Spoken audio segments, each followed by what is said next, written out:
그때 헤롯 왕이 손을 들어 교회 중에서 몇 사람을 헤아려 하여 요한의 형제 야고보를 칼로 죽이니 유대인들이 이 일을 기뻐하는 것을 보고 베드로도 잡으려 할세. 때는 무교절 기간이라. 잡음에 옥에 가두어 군인 내식인 네페에게 맡겨지키고 유월절 후에 백성 앞에 끌어내고자 하더라. 이에 베드로는 옥에 갇혔고 그에는 그를 위하여 간절히 하나님께 기도하더라.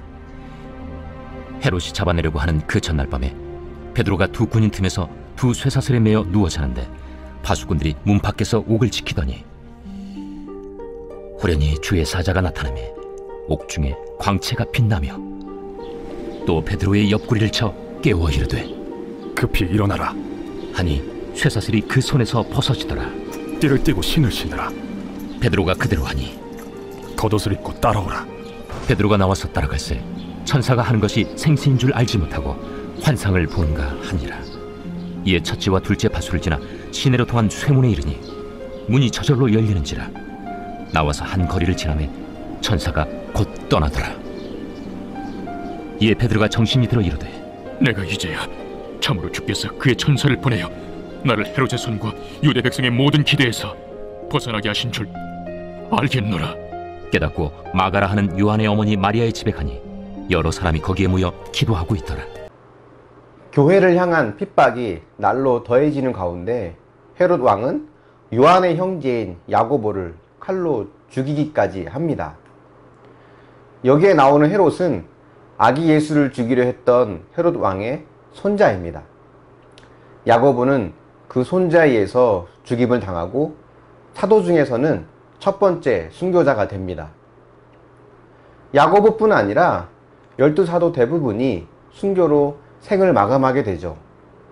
십자가형에 처해지기도 하고 참수를 당하거나 톱에 잘려지기도 하고 창에 찔리고 산채로 피부가 벗겨지고 돌에 맞아 죽는 등 대부분이 순교를 당합니다.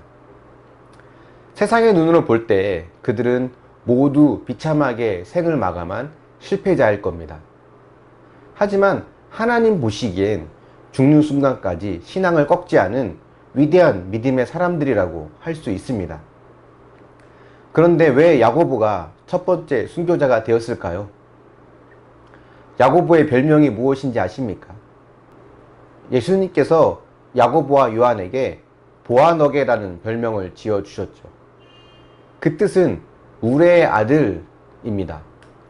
아마 성격이 불같고 급했던 모양입니다. 이런 성격대로 야고보는 뜨겁게 주님을 사랑했고 또 뜨겁게 복음을 가장 적극적으로 전했기 때문에 유대인들의 눈에 가시와 같은 존재였을 것입니다. 그렇게 뜨겁게 주님을 사랑해서 복음을 전했지만 칼로 죽이니 라는 한 문장으로 그의 인생이 끝나는 걸 보면 다소 허무한 느낌마저 듭니다. 그러나 순교의 피는 교회의 씨앗이라고 말했던 어느 신학자의 이야기처럼 교회는 순교자의 흘린 피를 바탕으로 든든하게 세워져 갔음을 우리는 역사를 통해 알 수 있습니다. 오늘날의 순교는 무엇일까요? 무슬림이나 독재 국가에 가서 복음을 전하다 죽어야 순교인가요? 물론 그것도 순교이지만 오늘날 우리의 현실 속에서 가장 큰 순교는 매 순간 나를 부인하는 삶을 사는 것입니다.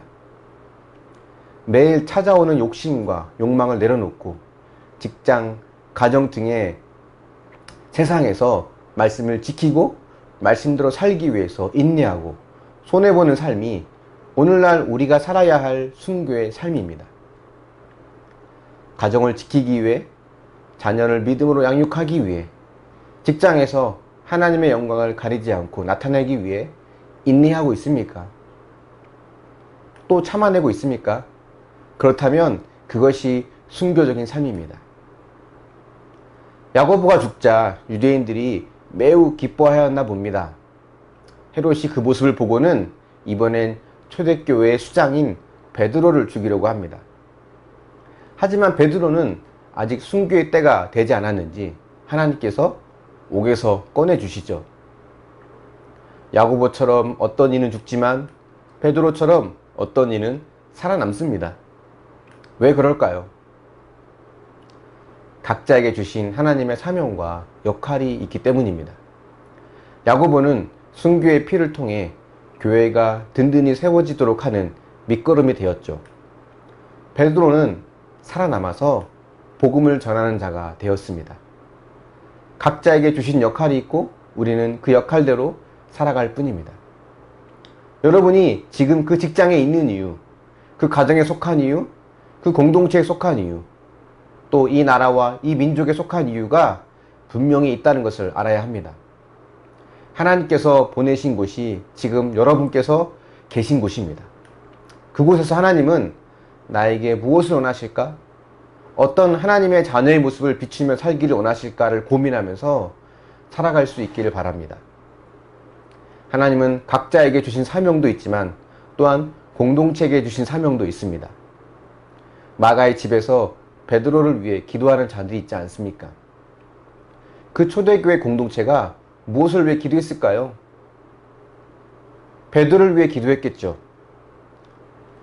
그들이 기도하는 중에 천사가 나타나서 베드로를 옥에서 꺼내준 것은 그저 우연일까요? 아닙니다. 공동체의 기도 응답으로 천사가 내려온 겁니다. 이렇게 공동체는 공동체 나름대로 하나님께서 주신 사명이 있습니다. 우리는 그 사명을 이루며 살아갈 때 가장 행복합니다. 저와 여러분이 내 뜻과 욕심, 세상의 기대를 따라 사는 자가 아니라 하나님께서 주신 사명을 잘 감당하며 살아가는 자가 될 수 있기를 예수님의 이름으로 축원합니다. 묵상해 보십시오. 순교하는 마음으로 참고 견디고 있는 사람이나 사건이 있습니까? 나를 지금의 직장, 가정, 공동체로 보내신 목적이 있음을 믿습니까? 거기서 여러분의 사명은 무엇이라고 생각하십니까?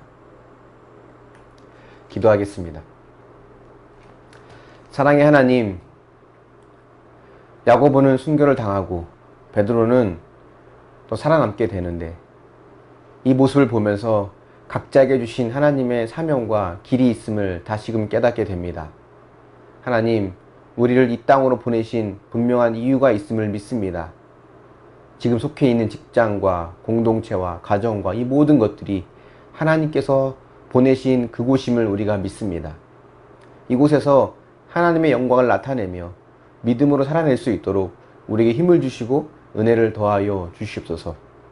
어떠한 하나님의 자녀다운 모습이 그들에게 비춰지고 어떻게 그들에게 하나님의 영광을 나타낼까를 고민하며 하나님 기뻐하시는 모습으로 살아갈 수 있도록 도우시고 인도하여 주시옵소서. 뜨겁게 사랑하며 복음을 전했지만 칼에 죽으니라 라고 하는 한 문장으로 끝나는 허무해 보이는 그런 인생이라 할지라도 그것이 실패한 인생이 아니요 하나님께서 기뻐하시는 또 하나님 보시기에 모든 사명과 뜻을 잘 이루어간 복된 길임을 우리가 믿습니다. 내가 있는 자리에서 나를 부인하는 순교적인 삶을 살게 하여 주시고 그 삶을 통해서 나는 물론이거니와 내 가정과 내 이웃이 함께 변화되어질 수 있도록 은혜를 베풀어 주시옵소서. 감사드리며 예수님의 이름으로 기도합니다. 아멘.